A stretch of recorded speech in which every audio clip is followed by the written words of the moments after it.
President Trump meets North Korea's Kim Jong-un at the DMZ. The historic meeting as Donald Trump becomes the first U.S. president to step into North Korea. Stepping across that line was a great honor. A lot of progress has been made. The handshake extending into a meeting. What came out of it? What this could mean for the future diplomatic relations. Summer storms, tornado touches down. More than 200 reports of severe weather in the northern plains and the East Coast. This is a full festival evacuation. Bringing strong storms, the hail, and high winds. Plus what you can expect for 4th of July. Caught on camera, look at this frightening moment as a camper swerves and flips over on the highway. Why, the driver says he lost control here. Patient arrest. This man in a hospital gown confronted by a security guard and police officers. I didn't try to do anything. This morning, new police body camera video just released what he and authorities are saying about the arrest. And London slugfest, not a cricket bat in sight as the Yankees and Red Sox bring their rivalry across the pond. Major League Baseball making its European debut, the royal welcome, and the gifts for baby Archie. Live from ABC News in New York, this is Good Morning America. Good morning, and let's get straight to breaking news overnight. A historic encounter just hours ago at the DMZ, the border between North and South Korea. President Trump shaking hands with the North Korean leader Kim Jong-un, who accepted a last-minute invitation from Trump, extended over Twitter. Trump then stepped over the border, becoming the first U.S. president to enter North Korea. After that, the two leaders met behind closed doors for more than 30 minutes. They did not cut a deal to denuclearize North Korea, but they did agree to restart stalled talks. We have team coverage this morning. George Stephanopoulos is standing by, but we start here with Chief White House correspondent John Karl, who's on the ground in Seoul, South Korea. John, good morning. Good morning, Whit. With one dramatic gesture, President Trump became the first American president to set foot in North Korea and also the first to set up an impromptu meeting with a North Korean dictator via tweet. At first, the meeting seemed well choreographed. President Trump walking from the South Korean side, Kim Jong-un from the north. Good to see you again, Kim said. Never thought I'd see you here. The handshake across the border. Then the step into North Korea, a first for an American president. And it happened just 32 hours after Trump tweeted the invitation to meet at the border. As they walked back to the South Korean side, It's a great day for the world, and it's an honor for me to be here. another rarity. Kim Jong-un speaking to American reporters. President Trump has just walked across the demarcation line, he said. That made him the first U.S. president to visit our country. Tremendous positivity. Really great things are happening, and in a lot of places. But we met and we liked each other from day one, and that was very important. As they walked toward the so-called House of Freedom, where are they going? Chaos. Security guards at first blocked the U.S. press, and then a scramble to get the American reporters inside. That's the new White House press secretary, Stephanie Grisham, elbowing and shoving a North Korean security guard. More chaos inside the meeting, and words of diplomacy. It's just an honor to be with you, and it was an honor that you asked me to step over that line, and I was proud to step over the line. The two leaders then met behind closed doors for about 40 minutes, followed by another chaotic scene as Trump walked Kim back over to North Korea. There's no question today's meeting was an historic first, but after two summits and now one impromptu meeting, North Korea's nuclear program remains fully in place. President Trump did announce there will be a new round of talks at lower levels with the aim of setting up an agreement that would finally add some substance to this incredibly powerful symbolism. Whit? Truly an extraordinary scene there, John. This, of course, was classic Trump, the master showman in his element. You were there for his two previous meetings with Kim. How big was this moment for President Trump?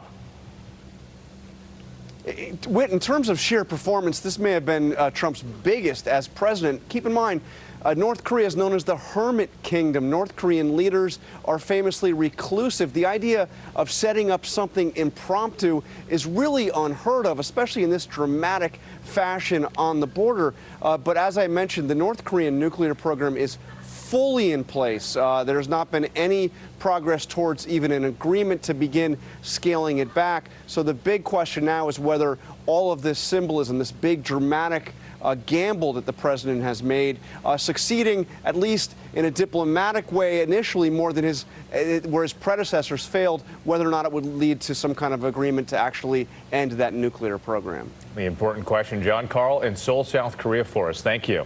Dan?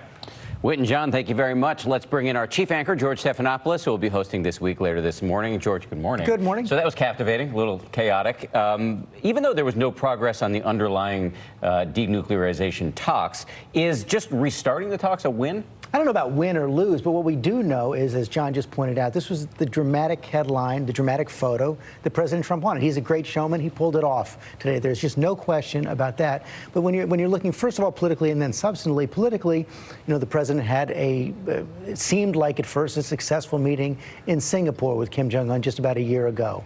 That didn't seem to change his approval ratings one way or another. He had a failed summit in Hanoi with Kim Jong-un earlier this year. That didn't change his approval ratings one way or another. So I'm not sure there's that much political impact either way. The big question, it's the one that John gets to, is will this lead to any kind of substantive progress? Well, the president is saying there's been progress already. His quote this morning was that under the previous administration, Barack Obama, relations with North Korea were a fiery mess. So is he right that he's moved the ball forward in any meaningful way? In fact, the tensions increased the most when President Trump first came in to office, and you had those fiery tweets between him and Kim Jong-un. That tension, fire and fury. That tension clearly has gone down. But when you look at the substance, even though the president now has had 3 meetings with Kim Jong-un, not only is, as John Carl points out, the North Korean nuclear program fully in place, in fact, according to U.S. intelligence estimates, his nuclear stockpile has actually increased over the last year. It is true there have not been any long-range ballistic missile tests, but there have been short-term tests. It doesn't appear that Kim Jong-un has held back his nuclear program in any meaningful way. All right, so let's just go back to the politics for a second. So you have this kind of interesting split screen because all week long we watched the Democratic presidential candidates, I think there are 150 of them on the stage. 23, but 23, close enough, on stage in these 2 sequential debates, Wednesday and Thursday night, and they spent a lot of time fighting one another. So while they're fighting, we have the president making these bold moves on the world stage. Isn't that politically potentially valuable for him, even though, as you said, it hasn't moved the needle? It could if that's what people are focused on. I'm not sure that is what people are focused on. And even this week has been kind of a mixed bag for President Trump. He certainly is dominating the headlines overseas, also taking some criticism for cozying up to Vladimir Putin, seeming to joke about election interference, for cozying up to the Crown Prince of Saudi Arabia, Mohammed bin Salman, even though it's clear that he directed the killing of the American journalist, Saudi-American journalist Khashoggi. So I think that's a double-edged sword for the president. So much will depend on the substantive, what grows out substantially from these meetings. Will Russia interfere in our elections again? Will there be a trade agreement, a real trade agreement with China? Will we actually make progress on lowering the nuclear program in North Korea? If that happens, yes, this will be a plus for the president, but the jury is out. Incredibly valuable context from you, George Stephanopoulos, as always. That's why we pay you the big bucks. Thank you. George, by the way, is going to have a big show this morning. He'll go one-on-one with the 2020 presidential candidates, Julian Castro and Senator Bernie Sanders, plus post-debate analysis with the Powerhouse Roundtable. It is all coming up on This Week right here on ABC later this morning. George, thanks again. Appreciate it. Well, here at home, Democratic presidential candidates are vying for votes, but banding together as race becomes a key issue in this campaign. ABC's Rachel Scott is in Chicago, where several candidates are courting African-American voters at the Rainbow Push Coalition convention and defending Senator Kamala Harris from a new attack on her background. Rachel, good morning. Good morning, Eva. Senator Harris identifies as black. She graduated from a historically black university and is a member of the first black Greek sorority. But her racial identity is being called into question. And now the 2020 Democratic candidates are putting politics aside to back her up. This morning, the pack of Democratic candidates united to defend one of their own after online attacks questioned the racial identity of Senator Kamala Harris. One person tweeting, Kamala Harris is not an American black. She is half Indian and half Jamaican. I'm so sick of people robbing American blacks like myself of our history. The tweet reportedly gaining attention after the New York Times reports Donald Trump Jr. shared it, later deleting it. Part of the strength of our nation. These attacks on Harris claim she is not African American and that her ancestors didn't experience U.S. slavery. Harris, born to immigrant parents from Jamaica and India, identifies as black. This controversy over her racial identity, reminiscent of the birtherism debate, which falsely claimed President Obama was not born in the United States. Harris's campaign tells ABC News those attacks didn't work then and they won't work now. Senator Elizabeth Warren, fresh off of making her pitch to a black church on the south side of Chicago. We are in a fight for the very soul of our nation. Stepped in as the first candidate to defend Harris, calling the accusations racist and ugly. Joe Biden labeled the attacks disgusting just after Harris challenged his civil rights record on the debate stage. You also worked with them to oppose busing. An unlikely source cutting Biden some slack. I think she was given too much credit for what she did. Wasn't that outstanding? And I think probably he was hit harder than he should have been hit, Biden. And back in South Bend, racial tensions prompted Mayor Pete Buttigieg to step off the trail after the fatal shooting of a black man by a white police officer. Buttigieg back in town for a peace walk on the same day as the funeral for that man, Eric Logan. Well, this is my home, but also these issues can't be separated. The challenge we face here in South Bend is symptomatic of a national challenge. And Mayor Pete Buttigieg will be back on the campaign trail on Tuesday, stopping right here in Chicago to appear before Jesse Jackson's Rainbow Push Convention. Whit? Rachel Scott for us in Chicago. Thanks so much. In Portland, Oregon, violence in the streets as fights broke out among right-wing and left-wing protesters staging competing demonstrations. Several injuries were reported. Police used social media to declare the situation a civil disturbance. 3 people were arrested on assault and harassment charges. Caught on camera, a frightening traffic accident near Charlotte, North Carolina. A camper rolling over in traffic at high speed on Interstate 77. The camper was totaled, but the 2 people inside got out with minor injuries. The driver blamed uneven pavement for the wreck. A little boy's trip to a county fair turned lethal when the toddler apparently contracted the dangerous E. coli bacteria. San Diego Fair officials zeroing in now on a possible cause. And ABC's Marcy Gonzalez is in our LA bureau with more on this story, plus advice on how to protect yourself and your kids. Marcy, good morning to you. Dan, good morning. The boy's family says he was in and out of the emergency room after visiting the fair before his kidneys eventually failed. 3 other children also became sick. Officials are still investigating and say they are taking this very seriously. This morning, the petting zoo and other animal exhibits at the San Diego County Fair are shut down after a 2-year-old boy who visited was infected with E. coli and died. Yeah, families should not have to worry about that. That's, you're there to have a good time, and this just is really, really sad. Jedediah King Capazuela visited the fair on June 15th. His family says he washed his hands after visiting the petting zoo, but still got sick. Health officials saying a rare complication from the infection killed the toddler 9 days later. Our hearts and our prayers and our thoughts go out to the family. Inspectors testing all areas of the fair, determining the bacteria likely came from one of the animal exhibits. Unfortunately, when you do have livestock or animals, there is a potential inherent risk. Health officials say 3 other children between 9 and 13 years old also showed signs of E. coli infections. Officials explaining that in at least 2 of the cases, the children did not wash their hands after being around animals at the fair, though there were signs urging visitors to do so, as well as soap and water stations. It's really important when you attend any kind of event that involves animals that you wash your hands. To keep yourself and your family safe from E. coli, the CDC also suggests leaving strollers outside of areas housing animals, not eating or drinking around animals, and avoiding sitting or playing inside exhibits. And the rest of the San Diego County Fair remains open. Officials say the other children who were infected are recovering this morning. Whit. An alarming story. Marcy Gonzalez, thank you. We do want to turn to a sad update now. In New York, former NYPD detective Luis Alvarez has died. Just 3 weeks ago, he went before Congress with Jon Stewart by his side to plead with lawmakers to extend health benefits for 9/11 first responders. He had colon cancer linked to the 3 months he spent working at the World Trade Center site. The Senate is scheduled to vote on the bill in August. Alvarez was 53 years old.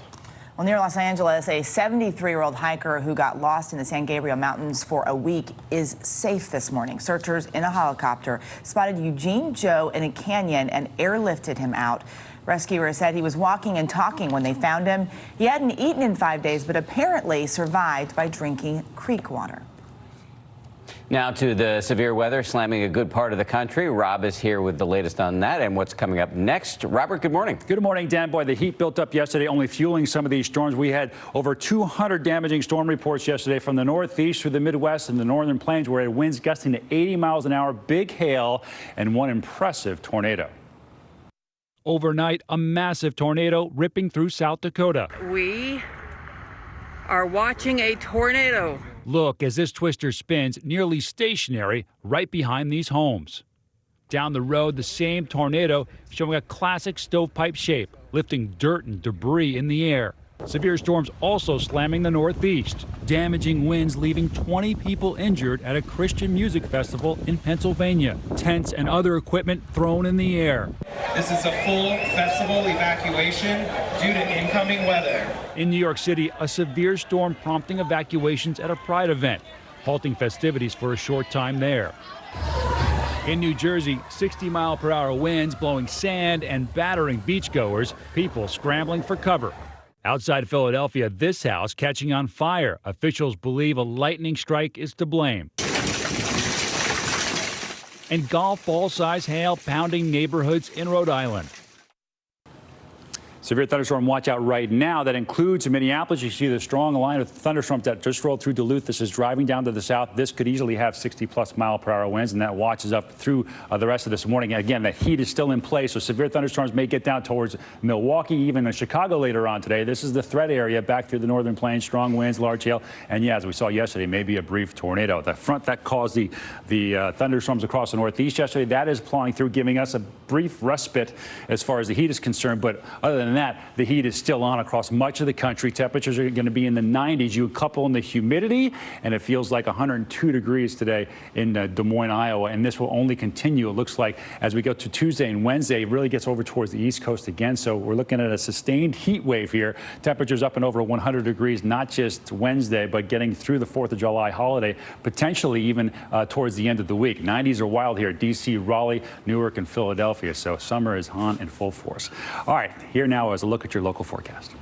I'm ABC 7 Steve Root in for Alex Liggett on this Sunday morning. 74 degrees right now at Reagan National Airport. Few showers do remain well to the south and west of the D.C. metro area over towards Charlottesville, but not going to amount to anything for the immediate metro. Looking at the forecast for this morning, grab the sunglasses. Not going to need a jacket. Temperatures warm into the middle 80s. Highs today will make it to close to 90 degrees, upper 80s tomorrow, and cranking up heat and humidity just in time for 4th of July.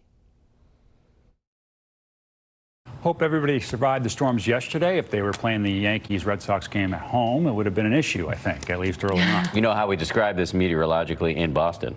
Scorcher. A scorcher? Oh, yeah. You mean how the Yankees destroyed the Red Sox? That was a scorcher. Well, it was.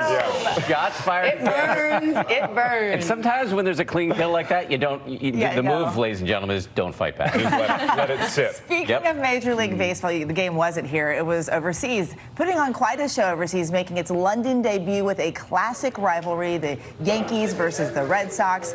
After a royal welcome, the teams put on a real slugfest. ABC's Julia McFarland is in London Stadium with the story. Good morning to you, Julia.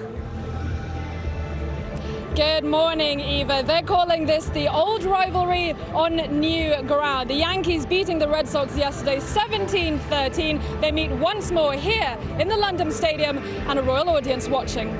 An American pastime crossing the Atlantic and touching down in Europe for the first time. Feels new and exciting, and and different. The London series presenting baseball to fans in the UK. 66,000 in the stands for a grand opening featuring none other than the oldest rivalry in sport. The